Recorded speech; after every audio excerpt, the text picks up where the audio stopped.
Have you ever paid attention to how design has quietly become an expensive, bank breaking education field that is so posh, well knit, that you need to spend half a crore to even get a decent education for you to get a decent lifestyle? It's just not about creativity anymore, is it? It's also about privilege. To even get your foot in the door, you're expected to have money, connections, access to all the things that make it possible to even exist in this space long enough to prove your worth.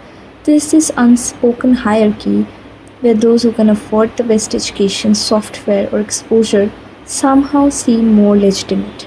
Somewhere along the way, it became this glamorous industry, mostly practicing elitism. Well, think about the schools like Calarts, Gobelins, or even NID. Those names, we are told, will make our careers.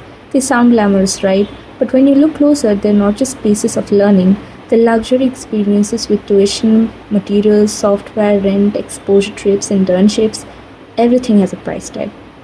You can easily end up spending half a crore just to be qualified enough or to pass the degree. The more I talk to my faculty, my online friends, or people in the industry, the more it starts to feel like design has turned into a members only elite club. Either you buy your way in or you spend years trying to prove you belong. And that's what hurts, right? Because design was never meant to be this way. It was supposed to be about empathy, about solving real problems, about making the world better. But now, it's become a little too polished, too posh, too exclusive. There's this phrase that gets thrown around a lot. Artists can afford to be poor, but designers cannot. And every time I hear that, something in me just cracks a little. How superficial exactly are we talking about? And how shallow does it get? To get to glorify others' struggles and paint it reasonable? What's worse is how many of us have started internalizing it. There's this thing called survivor's ego, or I would call it so. It's when you've struggled through the system, managed to make it, and suddenly you start seeing yourself as superior.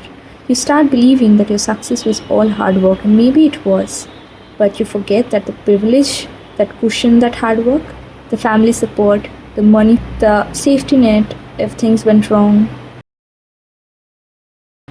And I see this in so many designers, even artists. This quiet sense of pride that says, "Oh, I survived, so should you." But that mindset only feeds the same cycle of gatekeeping we all say we hate. Meanwhile, painters and visual artists, the ones people love to call poor, they're out there making art with whatever they've had. They're doing community murals, street stalls, exhibitions no one writes about. Their work may not hang in fancy galleries or land in magazine covers, but it means something. It connects, it heals, it feels human. And honestly, there's what design was supposed to be about, humanity, not hierarchy. So maybe the real challenge for us isn't about designing better things. It's about redesigning the system that decides who gets to create. And hey, the next time you come across a designer, an animator, or a visual artist around your age and you start feeling insecure, like, oh, how did they make it so far so quick? While you're still just trying to stay afloat, juggling uni bills, surviving without much help from home, I think you should take a pause, do a little research, check the kind of background they come from, the kind of affordability, privilege, or support they've had, or help them reach where they are. Because trust me, there's no such thing as being completely self-made. It's not just about how hard someone works, it's about how good their starting point was, how many chances they could afford to take.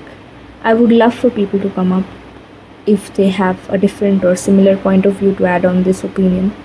My DMs or comments are open.